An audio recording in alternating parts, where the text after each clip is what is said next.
Hey people, welcome back to the Dubai Blueprint series. This is a series for people who are thinking about moving to Dubai, want to be inspired, want to think about it, or maybe you're in the process of moving to Dubai and you find these videos can help you make your decision or make your process easier. In any case, what this series is about is to assist people and help them learn from myself and Antoinette's experiences and also other people's experiences as well. Now, quickly before we get into this video, if you are enjoying this series, make sure that you like, share, and most importantly, hit the subscribe button. This channel, the Bricks with Tips channel, is effectively to help you build in most areas of your life. But on this particular series, we are focusing on the move to Dubai. Now, this is a limited series. It will stop. And we are coming to the end of it. So make sure you lock in and make sure you do share it with someone. So in this video, I'm going to be talking about the mistakes that are made when moving to Dubai. Now, full transparency, in this video, I'll be speaking about some of our mistakes, some of my personal mistakes, some of Antoinette's personal mistakes, but we'll also be speaking about mistakes that other people have made. Sometimes people we know, sometimes people we don't know, things that are common knowledge, but that might not be common knowledge to people that are planning on moving to Dubai. So if you are thinking of moving to Dubai, you're just toying around with the idea, or you are in the process, make sure you watch this all the way to the end so you could avoid some of these pitfalls that we're going to go through. And we're going to categorize them to make them easier to digest. So without further ado, let's get into it. The first set of mistakes is generally around admin. And when I say admin, I mean admin around getting settled in Dubai. Now, there is a way that things need to be done. Sometimes people move over and they do things in the wrong order, and it can cause for delays, and delays in somewhere like Dubai can be very, very costly. Now, what do I mean by that? How do I make it tangible, right?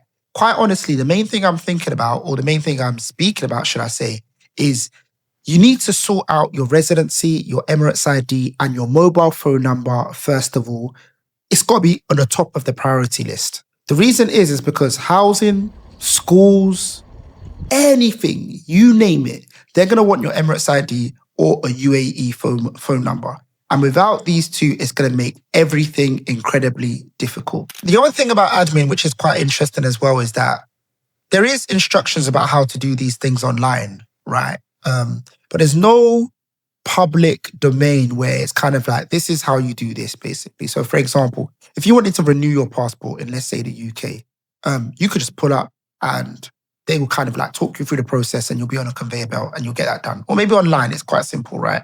It is very simple in Dubai as well, but I'd say that it's very, very bitty as well. So it's kind of like, you do this and then you'll go and do your medical and then you'll go and do your biometric. And then you need to go here, and then you need to go there. And at the moment, I'm just talking about residency. For those of you who are opening a business, depending on the type of business that you're doing as well, it can be very, very different as well. Several trips to government buildings, different government buildings, typing centers, so on and so forth, basically. So what I'd say to that, and what is a mistake, and this one's going to be controversial, right? If you have it, I would advise using pro services out here. What is pro services? Pro services is when you've got someone that does all of these things for you, right? Now, in some cases, they may be doing things for you which doesn't need your attendance whatsoever. But the good thing is that if they are doing something that does need your attendance, you only come when you're required. Does that kind of make sense? So I say this as, I won't go through what was my mistakes or not my mistakes, but I've set up a few companies out here. And all of mine have been good experiences because I've used pro services, but I was assisting a friend who did it without pro services and went through it manually, which is great because you save some money, right? But honestly, I think that if you're someone who has a family, someone who's running a business, or someone who's really kind of like overwhelmed by the process of moving to Dubai, there's a lot in it. I think that the pro services fee is 100% worth it because it's just going to give you a clear mind. It's going to make you super efficient. Probably get it done in half the time and half of the visits as well. And I mean, if you're taking taxi to do the visits as well, sometimes just not having to take taxi for the amount of visits that you would do if you did it yourself would save you a lot of the money anyway. It makes it quite close to the cost of pro services as well. So I would recommend that massively. If you do need any recommendations for pro services, we'll drop our email below. Just bring us an email and we can assist. Our email as well, I'll just say it now, info@brickswithtips.com for anything Dubai related. Final admin mistake. Last. Guys, when you come to Dubai, if you are coming for a job of a certain profession, if you have children, if you are married, there are some documents that will need to be attested. Now, the attestation, look at the English.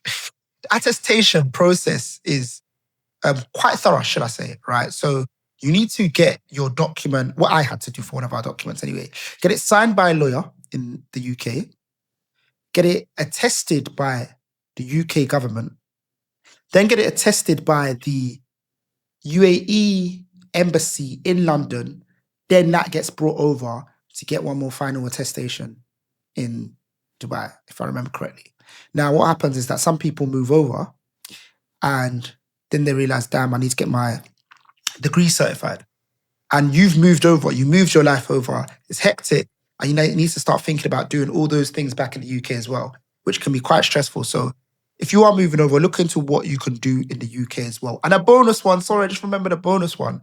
If you need to do anything around changing your address on your driver's license or anything like that, any of your ID that you will be using in the UAE, if it needs to be updated, so maybe you're someone who got married a year ago and your passport is not reflecting your new name yet, I would strongly advise doing that before you get to Dubai, please. You do not want any headache because it can just mess up in the system. Remember, you're setting up as new, so they need to be very, very sure about the documentation you're bringing over.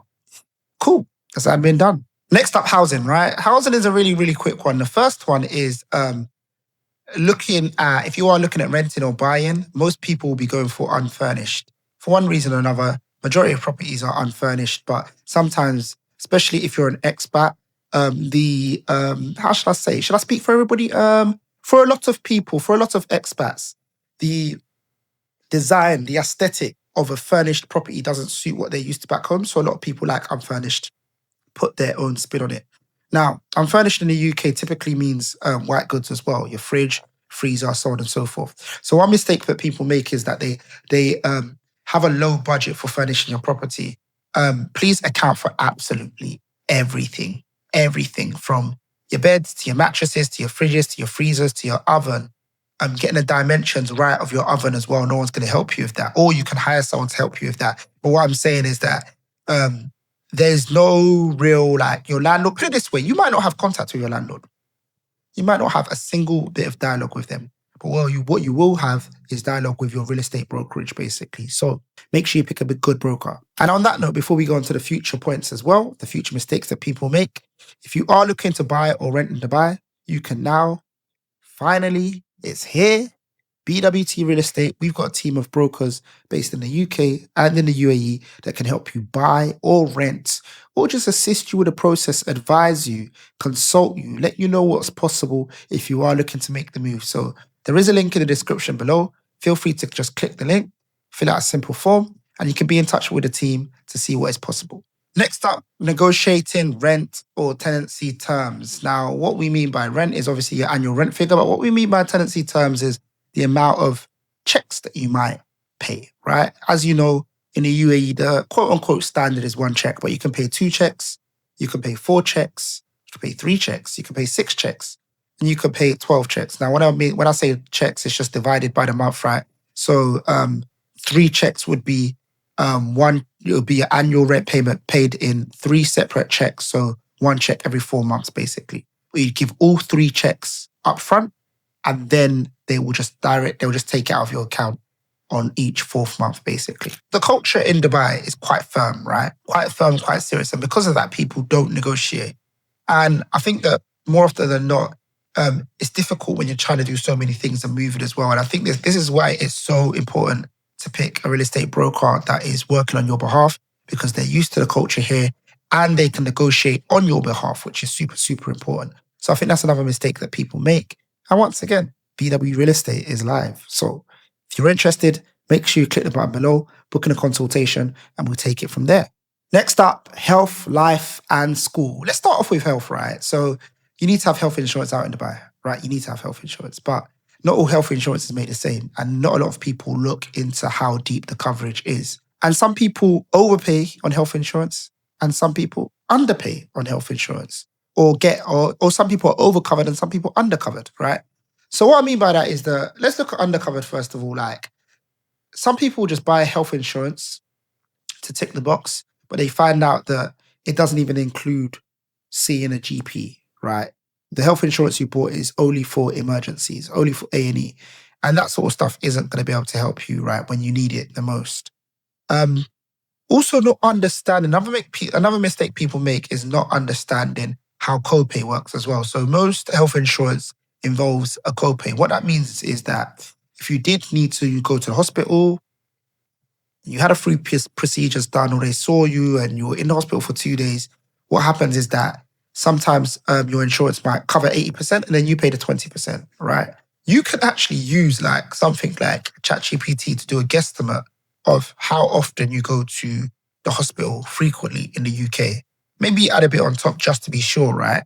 And it can help you decide on the level of insurance that you'll buy, because there might be a policy that you like, right? It's got all the hospitals you need, covers dental care, covers optical care as well, so on and so forth. The only thing that differs is the copay, right? Some people might opt for 100% copay, right? And that makes it the most expensive.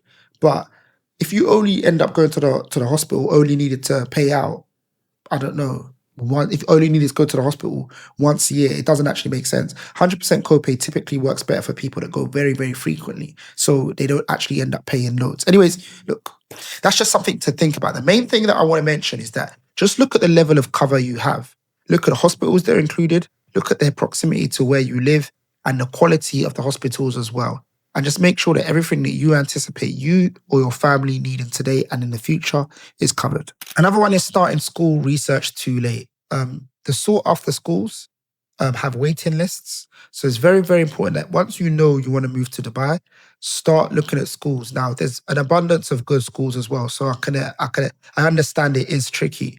Dubai is somewhere where most people drive. It's close to get to everywhere in Dubai, but the roads are long, right? So what a lot of people do is that they end up picking schools in tandem with where they're going to live as well. So if you have an idea of where you want to live, some people look at the schools in close proximity, but ensure that you do research on them early. You're not going to be able to view like 25 schools, but you can do the research on 25 schools.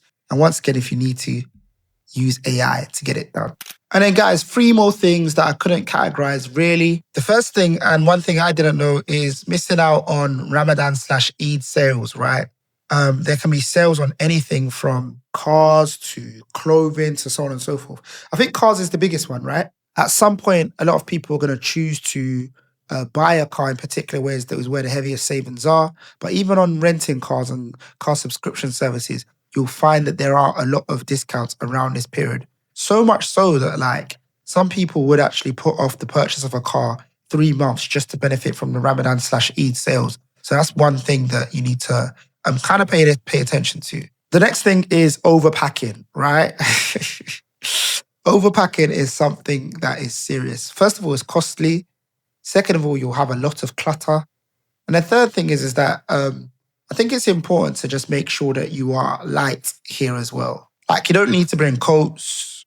Bring a few hoodies in the winter. It can get a little bit chilly, but you don't need to bring so much stuff, just generally speaking. Like I always say that like sometimes when you cargo stuff, it might take so long to come that you end up buying stuff anyway, and people end up with things like 2 dining tables or 2 sofas, which is kind of like a position that you don't want to be at. Then the final thing before I leave you guys is don't put too much pressure on yourself. Settling in is something that I believe takes about 6 months to be fully settled. Some people say it takes longer. Getting the mandatory bits done, give yourself 3 weeks to 4 weeks to get it done. But settling in, I'd say give yourself 6 months. It's completely new. And I think that at the 6-month point, you'll start finally getting some balance, less one-off fees and things like that. So that's probably where I'll leave it, guys. Now, hopefully you found this video useful. It's not going to make you completely mistake-proof, but at least you're able to learn from some of the mistakes that we and others have made, right? If you are concerned about budgets and costing, we do have an upfront and ongoing cost calculator that is free to download. So the link is in the description. Just feel feel free to use it there and download that. But hopefully you've enjoyed this video. Make sure you like, share, and subscribe, and follow us on socials as well. That'll be very handy. And we'll see you on the next installment. Peace.